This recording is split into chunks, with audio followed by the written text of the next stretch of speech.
ओम शांति। आइए सुनते हैं एक कहानी। बंदे शुभ कर्मों से प्रीति कर ले। बंदे शुभ कर्मों से प्रीति कर ले। एक गांव था, वह ऐसी जगह बसा था जहां आने जाने के लिए एकमात्र साधन नाव थी, क्योंकि बीच में नदी पड़ती थी और कोई रास्ता भी नहीं था। एक बार उस गांव में महामारी फैल गई और बहुत सी मौतें हो गईं। लगभग सभी लोग वहां से जा चुके थे। अब कुछ ही गिने चुने लोग बचे थे और वो नाविक गांव में बोलकर आ गया था कि मैं इसके बाद नहीं आऊंगा, जिसको चलना है वो आ जाए। सबसे पहले एक भिखारी आ गया और बोला, मेरे पास देने के लिए कुछ भी नहीं है, मुझे अपने साथ ले चलो, ईश्वर आपका भला करेगा। नाविक सज्जन पुरुष था। उसने कहा कि यहीं रुको, यदि जगह बचेगी तो तुम्हें मैं ले जाऊंगा। धीरे धीरे करके पूरी नाव भर गई। सिर्फ एक ही जगह बची।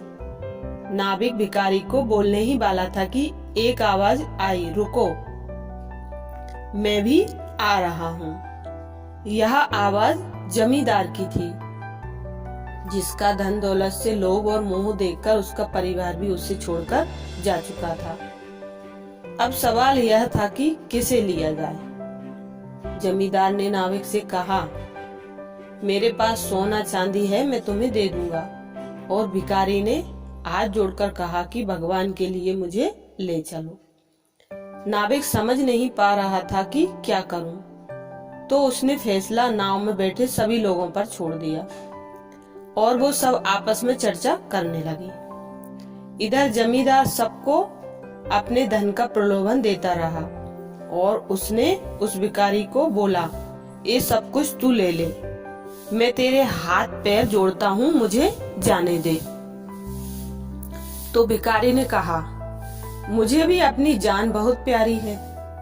अगर मेरी जिंदगी ही नहीं रहेगी तो मैं इस धन दौलत का क्या करूँगा।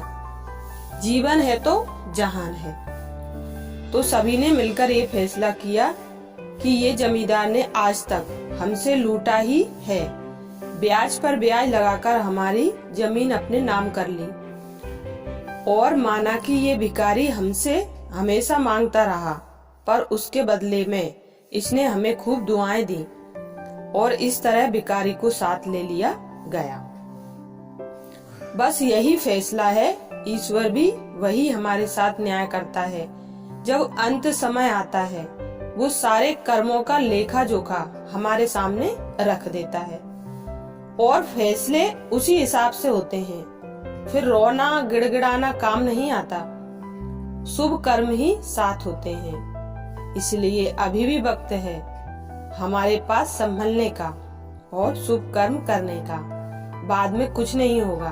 शायद इसलिए कहा गया है, अब पछताए क्या होते है जब चिड़िया चुग गई खेत। इस कहानी से हमें यह शिक्षा मिलती है कि हमें हमेशा परमात्मा के बताए हुए मार्ग पर चलना चाहिए और सदा अच्छे कर्मों का हमें समर्थन करना चाहिए और हमें सभी आत्माओं का भला करना चाहिए, क्योंकि सभी एक परमात्मा की संतान हैं। एक परमात्मा की संतान होने के नाते सब आपस में भाई भाई हैं। ऐसी और कहानियाँ प्राप्त करने के लिए चैनल को सब्सक्राइब करें। ओम शांति।